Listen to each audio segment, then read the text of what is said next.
Donc, quand on a une base de données, souvent on a plusieurs variables et on peut s'intéresser à savoir est-ce qu'il y a un lien entre deux variables. Particulièrement ici, on va s'intéresser au fait de regarder s'il y a un lien entre deux variables quantitatives. Donc, dans la base de données que j'ai, on a capturé des tortues. Donc, pour la première tortue, on a mesuré la longueur de sa carapace en millimètres et on a mesuré également son poids en kilogrammes. La première chose qu'il faut se poser comme question, c'est quelle est la variable indépendante, donc c'est quoi le x, et c'est quoi la variable dépendante, c'est quoi la variable y. Ici, on a la longueur et on a le poids. Mais dans le fond, le poids, ça représente la variable dépendante.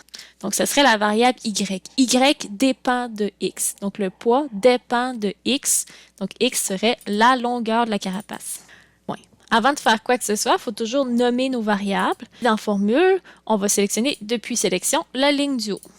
Donc, comme les autres graphiques, on va dans la zone graphique et on choisit les petits points.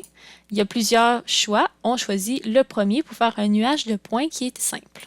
Évidemment, il faut aller sélectionner nos données. Donc, on va Sélection de données.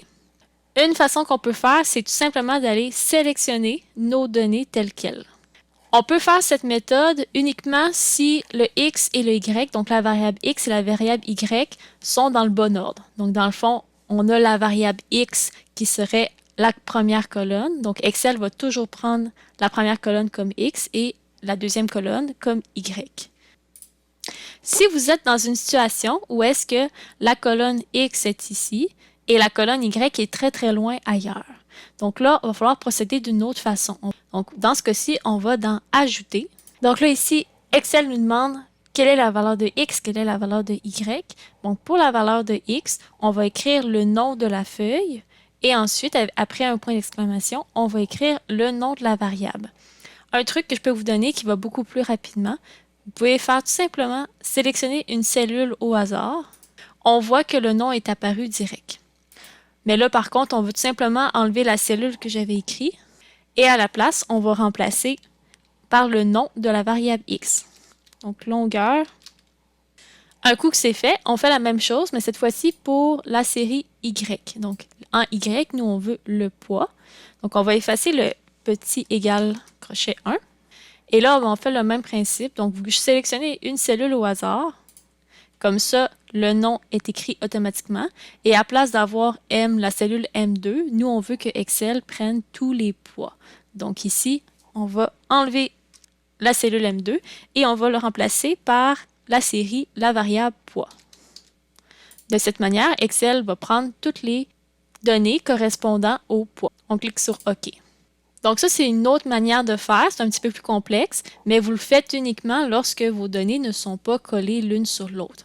On a notre nuage de points, donc par rapport à ça, on peut tout simplement appliquer les normes de présentation. On enlève les quadrillages, on rajoute des titres aux axes, on peut enlever la bordure extérieure du graphique, on peut remplacer par un titre plus convenable. Pour les nuages de points, vu que c'est un lien entre deux variables, donc le titre va être légèrement différent.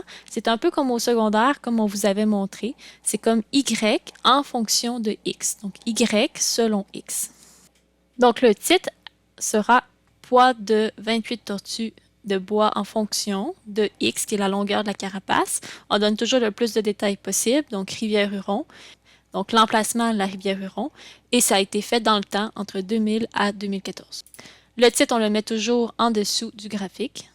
Comme le titre est un peu gros, on peut le diminuer et il faut l'aligner à gauche, comme il est sur plusieurs lignes.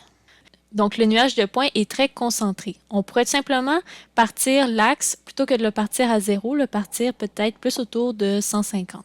On clique sur l'axe et dans les options d'axe, on va mettre le minimum de l'axe à 150. Le nuage de points est maintenant plus étendu. On peut également rajouter des graduations. Donc, on choisit les graduations principales à l'extérieur. Dans un nuage de points, la dernière chose qu'on peut faire, c'est spécifique au nuage de points, on peut rajouter ce qu'on appelle la droite de régression, qui est la droite là, qui va être le plus proche possible de la plupart des points. Pour ce faire, on clique sur un point, on va dans Création, Ajouter un élément du graphique, Courbe de tendance. et on va dans Autre option de la courbe de tendance. Dans la fenêtre de droite qui apparaît, vous avez plusieurs options de courbe. On pourrait prendre exponentielle. On va prendre linéaire. On voit la droite apparaître. C'est une droite qui est pointillée. Donc, si vous voulez, on va pouvoir la modifier et la mettre en un trait. Donc, pour la changer, on va ici dans Remplissage et trait. Et plutôt dans le type de tiret, plutôt que de prendre les pointillés, on va prendre uni. Dernière chose qu'on peut faire avec la droite de régression, donc si on revient dans les options de la droite de régression, vous pouvez afficher l'équation sur le graphique et également, on peut afficher le coefficient de détermination. Donc là, notre nuage de points avec la droite inclus est terminé.